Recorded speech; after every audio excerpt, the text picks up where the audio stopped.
Bonjour, je m'appelle Samuel, j'ai 20 ans et je vais vous raconter l'histoire de ma jeunesse, ou du moins de mon adolescence. Je vais vous raconter de comment je suis passé d'un état mental et physique déplorable à ce que je suis aujourd'hui. Un jeune homme en bonne forme mentale et physique. Mais je n'ai pas fini d'apprendre. Ça n'a pas toujours été facile, mais je m'en suis sorti. Tout commence lorsque je rentre au lycée à 16 ans. Un âge encore immature où rien ne prime plus qu'une apparence, non mentale, non des valeurs, mais un physique. Une entité réduite à 70 kilos, des os, des yeux prêts à s'effondrer. Une fragilité inéluctable pour ce que j'étais. J'avais déménagé entre le collège et le lycée, je ne connaissais personne. J'étais timide, introverti et assurément inassuré. J'arrivais donc le jour de la rentrée à pied, sans un silence ni poussière, avec une vigilance taupinière dans cette institution. Le lycée. Des hordes de moqueurs, de simulacres attendaient la sonnerie pour rejoindre leur nouvelle classe, rencontrer de nouvelles personnes à mépriser. Du moins, c'était une atmosphère.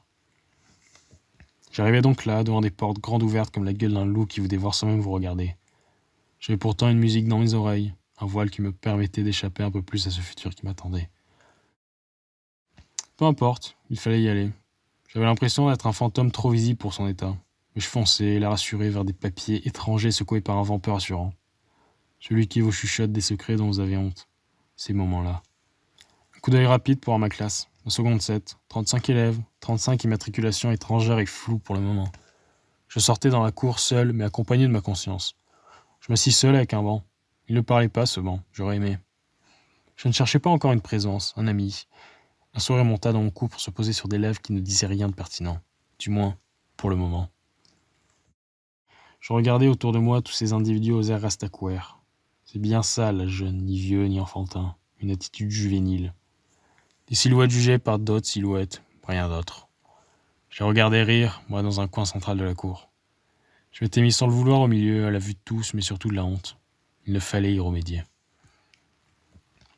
La cloche sonna, je ne voulais pas être premier par peur d'être vu. Je me levai et allai dans ma classe, toujours assourdi par une musique de plus en plus lointaine et anecdotique. Arrivé devant la salle, il fallait rentrer. Je m'assis à côté de Milan, qui devint sûrement un ami de sûreté. C'était des yeux clairs, bleus comme la forêt. Il me sourit, j'accomplis. Tout le monde se regardait, comme s'ils avaient envie de savoir ce qu'ils se cachaient sous nos êtres physiquement fébriles, mais représentants de notre âme. Comme s'ils allaient nous juger sur nos valeurs, notre pensée et notre réflexion. Lisaient-ils? Se cultivaient-ils? Je ne sais pas. J'avais décéléré depuis quelque temps, même si je lisais de fois à haute quelques articles d'histoire et de philosophie, après être perdu sur Internet. La culture déprimait, du moins son absence se ressentait. Une tension amère et animale régnait. C'était donc ça la compétition. Notre confiance était hors de contrôle. C'était les autres qui la manipulaient, qui la détenaient. Pas de clé, que des verrous. Nous avions tous des ficelles, du contrôle, mais pas pour nous. L'adolescence est un jeu de traîtrise, de coups bas et de solitude, du moins comme je l'ai vécu. Heureusement que Milan était là. Il tirait les cordes gentiment, il y avait un bon fond dans son puits de tristesse. Enfin, je ne sais pas, ses yeux disaient quelque chose sans mots, sûrement une mélancolie singulière que seul lui connaissait. Probablement un miroir de nous tous, après tout. Nous étions dans le même état. Celui qui bluffait le plus et qui tirait le plus habilement les ficelles s'en sortait le mieux. C'était ça le jeu. Les premiers temps passèrent, je découvrais les gens sans surprise, fictifs, faux, très bons comédiens. Pas de quoi arranger une confiance qui vacillait, dépendante des autres. L'indépendance n'est pas d'avoir ses propres ficelles, mais de faire en sorte qu'elles soient le plus calmes possible. Le but final d'une adolescence est d'avoir des ficelles les moins abîmées possibles. Cependant, quelques gens étaient chic-types, sûrement parce que je m'y retrouvais. C'était souvent des gens seuls, ou en prix d'une solitude. C'est ça l'empathie alors. S'aimer à travers les autres, se retrouver dans des corps, des âmes. L'empathie, c'est un voyage sans fin, sans but et sans apprentissage. S'aimer soi à travers les autres, ce n'est pas très glorieux. C'est pour ça que je détestais beaucoup. Quelle haine pour cet âge. Eux, elles, qui rigolaient à tout va pour se faire remarquer. Ce n'était pas mes attitudes. J'étais plutôt calme, réservé. J'aimais rire dans mon coin.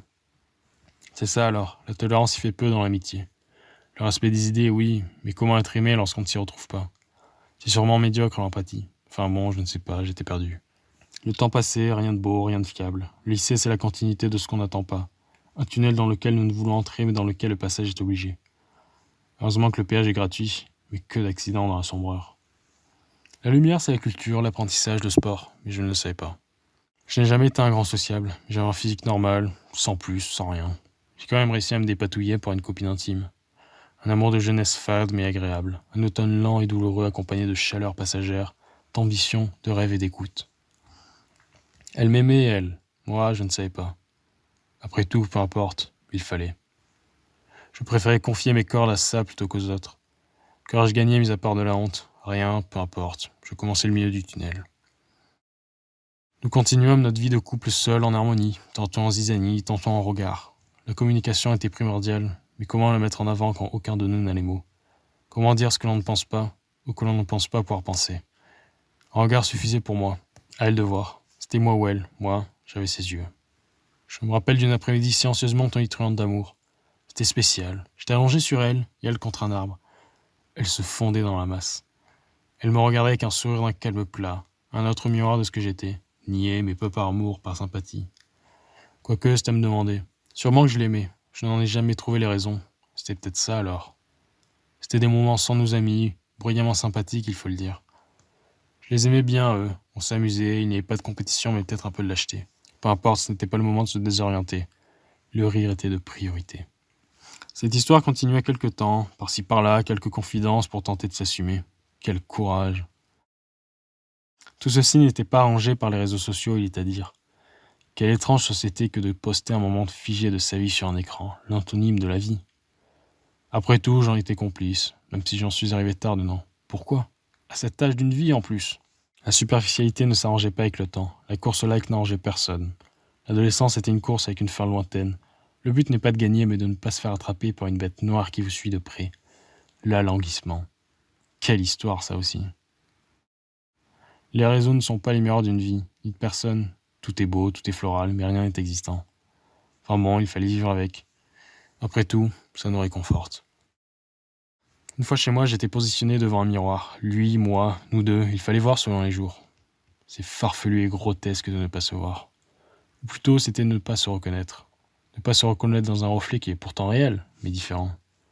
Après tout, ces deux yeux n'étaient pas fiables. Ils étaient mal réglés, pas objectifs. Mais ils sont vrais et donc fourbes. Ils voient l'imperceptible et le secret. Du moins chez nous. Je restais là quelques instants, sans bruit mais sans silence. J'étais décidément seul. 4 yeux pour 2 réalités. Une enfermée et l'autre qu'on aurait assurément envie d'enterrer. Mais ce moment viendra. Je me contemplais, je ne sais pas quoi y penser. Il y avait sûrement de l'altruisme en nous, un bon fond après tout. J'avais juste creusé au mauvais endroit. J'avais atterri dans une grotte énorme, gigantesque, gargantuesque, platement ronde. Stalactites, stalagmites, les toucher c'était s'évanouir dans ce qu'on n'aimait pas. À ce moment-là, j'étais encore sur la cloche principale de la grotte. Ça résonnait décidément. Des échos lointains, sourds qu'un mort entendrait. Il est angoissant notre fond. Je comprends pourquoi à cet âge nous le barricadons. J'ai tenté, je n'avais ni la méthode, ni les plans, ni même les directions. Enfin bon, il fallait aller rêver un petit peu avant d'aller retrouver cette institution. 3 ans. 3 ans dans un même lieu familièrement inconnu, où des souvenirs resteront sans notre volonté. De beaux moments sont gravés dans votre mémoire tumultueuse. Cette histoire avec cette jeune fille s'était terminée, me laissant un vide inconnu, dont je n'avais conscience à court terme. Des chamailleries, rien d'important à première vue. Et quand les ficelles sont tirées trop fortement, vous êtes déséquilibré. Moi, Samuel, je l'ai été. Enfin bon, c'était une nouvelle année, de nouvelles têtes, une nouvelle classe, mais même scénario. Les enjeux ne changent pas en 3 ans. Y faire abstraction, c'est s'exclure. Et s'exclure, c'est vivre. Vivre froidement, seul, mais avec des amis. Les vrais amis restaient auprès de moi, un réconfort. Heureusement que j'ai basé mes relations sur l'honnêteté et non de la gentillesse. Les câlins ne soignent pas les mensonges, ils épongent juste quelques temps avant de revenir. Le temps passait avec quelques amertumes du passé. Rien de nouveau n'était accompli, il fallait avancer, la sortie du tunnel grandissait. Cependant, le problème de confiance de cet âge stagnait. Quoique quelques éléments de matière par-ci par-là m'aidaient, comme la philosophie. Elle fait grandir cette personne. De sages paroles et beaucoup d'âme pour cet individu. Des réflexions utiles, des phrases, des ouvrages, des étrangers qui font réfléchir. C'est ce moment qui ouvre les yeux, et je l'ai entrevu.